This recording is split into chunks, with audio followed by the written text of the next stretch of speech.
स्वागत है आप सभी का राजा भोज प्राइवेट आईटीआई पे। दोस्तों, ये पेपर जो है इलेक्ट्रीशियन थ्योरी का है और सेकंड ईयर वाले स्टूडेंट के लिए है। यदि आप आईटीआई कर रहे हो या कंपटीशन की तैयारी कर रहे हो, आपके लिए बहुत इंपॉर्टेंट क्वेश्चन पेपर है। इसके पहले मैं मोटर्स के एक वीडियो अपलोड कर दिया गया था और इसके पहले और मैंने जनरेटर के पेपर अपलोड कर दिए हैं। इम्पोर्टेंट क्वेश्चन जो हैं, आप लोग चैनल पे नए हो, चैनल को सब्सक्राइब कर लीजिए, लाइक कर दीजिए, शेयर कर दीजिए।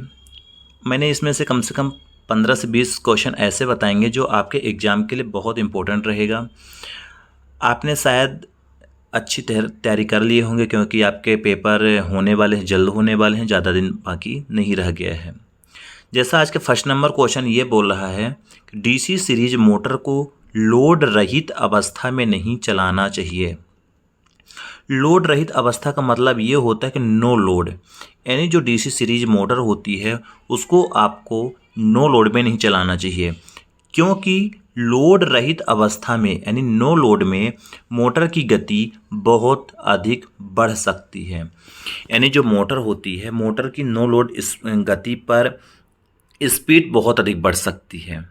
इसलिए डीसी जो सीरीज मोटर होती है उसको आपको बिना लोड लगाए नहीं चालू करना चाहिए। इसके पहले मैं और थोड़ा सा बता देता हूँ, आपको डाउट ख़त्म कर देता हूँ। जो डीसी मोटर होती है उसकी जो फील्ड वाइंडिंग और आर्मेचर दोनों सीरीज पे लगी होती है और इसके साथ साथ लोड भी सीरीज पे लगा होता है। इसीलिए इस मोटर को फ्री लोड पर नहीं चलाना चाहिए, यानी कुछ न कुछ लोड देकर ही चलाना चाहिए। आपसे क्वेश्चन पूछ सकता है कि ऐसी कौन सी मोटर है जिसको बिना लोड नहीं चालू करना चाहिए, तो आपको ऑप्शन में करना है डीसी सीरीज मोटर। क्यों? क्योंकि इसकी जो गति होती है बहुत अधिक बढ़ जाती है। अगला प्रश्न है, डीसी शंट मोटर में शंट फील्ड बाइंडिंग आर्मेचर तथा सप्लाई स्रोत के समानांतर क्रम में संयोजित होती है। दोस्तों, जो डीसी शंट मोटर में जो शंट फील्ड बाइंडिंग होती है, ठीक, शंट फील्ड वाइंडिंग आर्मेचर तथा सप्लाई स्रोत दो के समानांतर में संयोजित होती है। इसके पहले आपको डायग्राम आना चाहिए। जो फील्ड वाइंडिंग होती है वो आर्मेचर के पैरेलल पे होती है, डीसी शंट मोटर पे लोड भी पैरेलल पे होता है। यानी आपसे क्वेश्चन ये भी आ सकता है, ऐसा कौन सा मोटर है जिसकी फील्ड वाइंडिंग आर्मेचर के पैरेलल पे होती है, तो आपको बोलना है कि डीसी शंट मोटर। ऐसी कौन सी मोटर होती है जो आर्मेचर के पैरेलल पे लोड होता है, तो आपको बताना है डीसी शंट मोटर। और डीसी सीरीज मोटर में क्या होता है कि सारी चीज़ें सीरीज पे लगी होती है। शंट मोटर में क्या होता है, सारी चीज़ें समानांतर यानी पैरेलल पे लगी होती है। तो इसका क्वेश्चन यही बोला है कि डीसी शंट मोटर में शंट फील्ड वाइंडिंग आर्मेचर तथा सप्लाई स्रोत के समानांतर क्रम में संयोजित होती है। ठीक, अगला जैसे प्रश्न दिया गया है, डीसी शंट मोटर की गति निम्न सूत्र द्वारा ज्ञात की जा सकती है। यानी आपको एक डीसी मोटर की स्पीड निकालना है, तो स्पीड निकालने का फार्मूला दिया गया है। स्पीड निकालने का फार्मूला एन यानी गति बराबर होता है आरोपित voltage minus armature voltage drop I A into R A बटे नियतांक के इंटू प्रति पोल फ्लक्स। ये होता है गति का फार्मूला, यानी आप स्पीड आसानी से निकाल सकते हो डीसी शंट मोटर की। इसी वाले फार्मूले का आप यूज कर सकते हो। ऐसे फार्मूले आप बिल्कुल रट लो क्योंकि क्वेश्चन पे आ सकते हैं। नेक्स्ट प्रश्न की बात कर लेते हैं। अगला प्रश्न दिया गया है, डीसी शंट मोटर का स्टार्टिंग टार्क पूर्ण लोड टार्क का लगभग 1.5 गुना होता है। यानी जो डीसी शंट मोटर होती है उसका जो स्टार्टिंग टार्क होता है, starting torque full load torque का लगभग 1.5 गुना होता है। आपसे यदि क्वेश्चन आ जाता है कि डीसी शंट मोटर का स्टार्टिंग टार्क कितना होता है, तो आप बता सकते हो कि डीसी शंट मोटर का starting torque full load torque का लगभग 1.5 गुना होता है। अगला प्रश्न जैसे दिया गया है, जिस डीसी मोटर पे 2 प्रकार की फील्ड वाइंडिंग अर्थात सीरीज तथा शंट फील्ड वाइंडिंग प्रयोग की जाती है वह कंपाउंड मोटर कहलाती है। यानी ऐसा मोटर जिसमें 2 प्रकार की फील्ड वाइंडिंग होती है उसको आप बोलोगे कंपाउंड मोटर। यानी सीरीज बाइंडिंग भी उसमें होती है, शंट फील्ड बाइंडिंग भी होती है। उसी को बोलते हैं कंपाउंड। कंपाउंड का मतलब ये होता है मिक्स। आप सीरीज बाइंडिंग और शंट फील्ड बाइंडिंग दोनों को मिक्स करके यदि आप बनाओगे तो वो जनरेटर या मोटर कंपाउंड मोटर कहलाता है। आपसे क्वेश्चन पे ये पूछ सकता है कि ऐसा कौन सा मोटर है जिसमें दोनों प्रकार की बाइंडिंग होती है।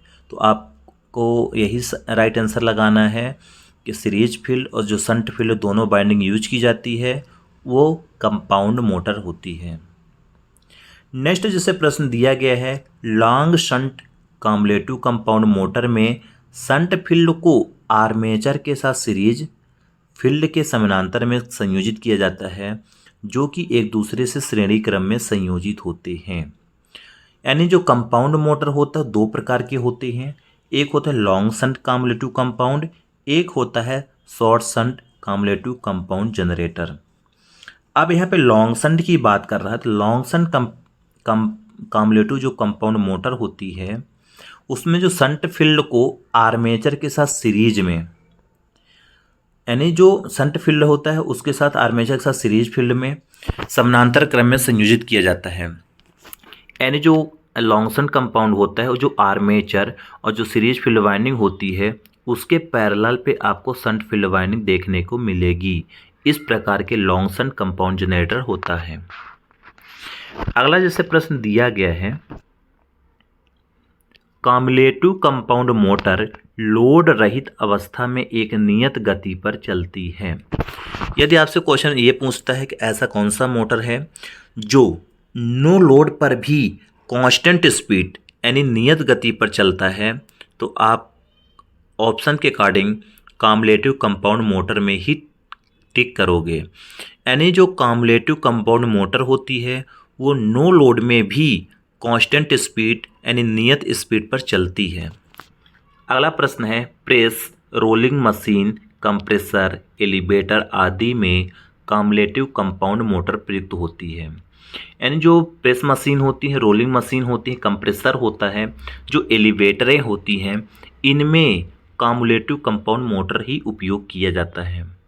यदि आपसे पूछता है कि कम्युलेटिव कंपाउंड मोटर का एप्लीकेशन क्या है या कम्युलेटिव कंपाउंड मोटर कहाँ यूज की जाती है, तो आप यही बताओगे प्रेस में की जाती है, रोलिंग मशीन में की जाती है, कंप्रेसर में की जाती है, एलिवेटर में की जाती है। अगला प्रश्न है, डिफरेंशियल कंपाउंड मोटर की लोड धारा में वृद्धि के साथ साथ मोटर के टार्क में भी वृद्धि होती है। दोस्तों जो डिफरेंशियल कंपाउंड मोटर होता है यदि हम उसमें लोड धारा का मान बढ़ाते हैं तो उसके साथ साथ टार्क का मान भी बढ़ेगा। क्यों? क्योंकि जो सीरीज फ्लक्स होता है तो माइनस में होता है शंट फ्लक्स के, इसलिए टार्क का मान बढ़ता है।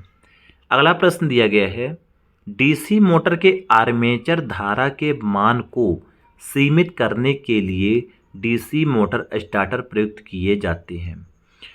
यदि आपसे क्वेश्चन पे ये पूछता है कि डीसी मोटर में हम स्टार्टर क्यों लगाते हैं, तो आपको ऑप्शन यही करना है कि आर्मेचर धारा के मान को कम करने के लिए। या डीसी मोटर में स्टार्टर का काम क्या होता है, तो आप यही बताओगे कि डीसी मोटर में जो आर्मेचर के धारा होती है उसको कम करने के लिए स्टार्टर का प्रयोग किया जाता है।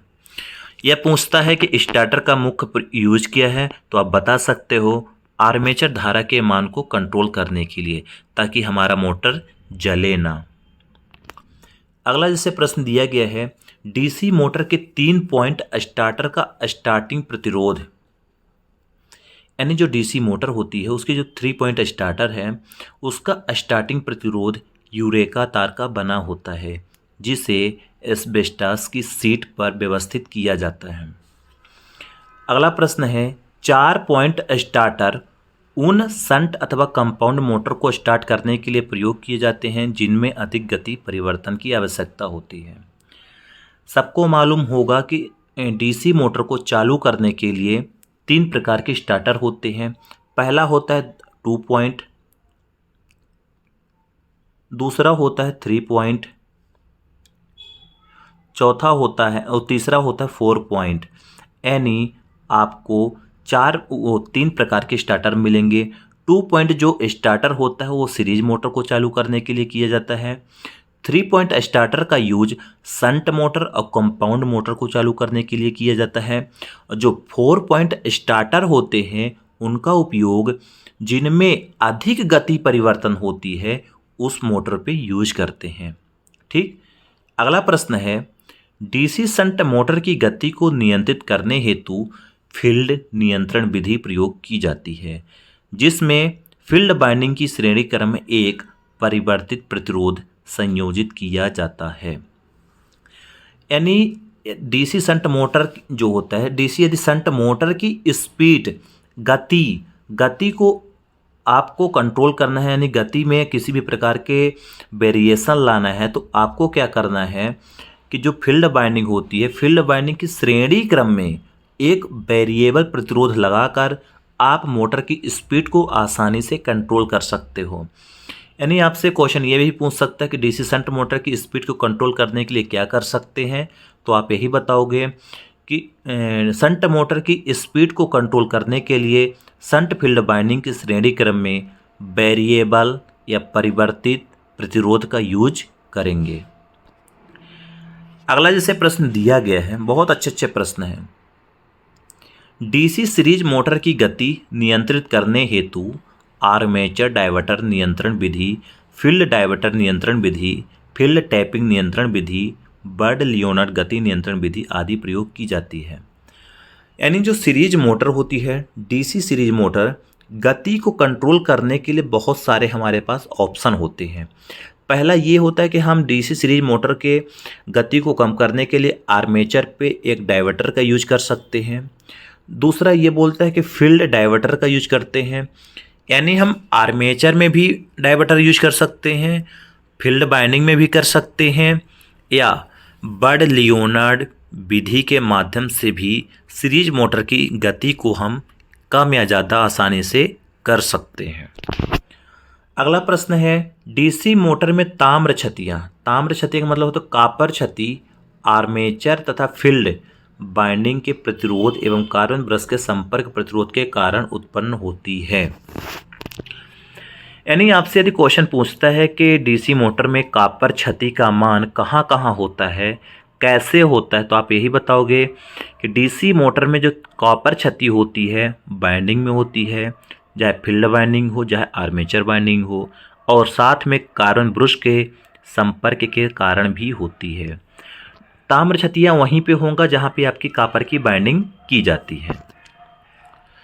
अगला जैसे प्रश्न दिया गया है, बहुत अच्छा प्रश्न ये भी है, डीसी मोटर पे हिस्टैरिसीस क्षति आवृत्ति के अनुक्रमानुपाती तथा एडी धारा क्षति की आवृत्ति के वर्ग के अनुक्रमानुपाती होती है। यानी जो डीसी मोटर होती है, जो उसमें हिस्टैरिसीस लॉसेस होते हैं वो फ्रीक्वेंसी के समानुपाती होता है, और एडी धारा के जो एडी धारा लॉसेस होती है उसके आवृत्ति के वर्ग के अनुक्रमानुपाती होता है। तो ऐसे छोटे छोटे छोटे छोटे क्वेश्चन जरूर तैयार कर लेना।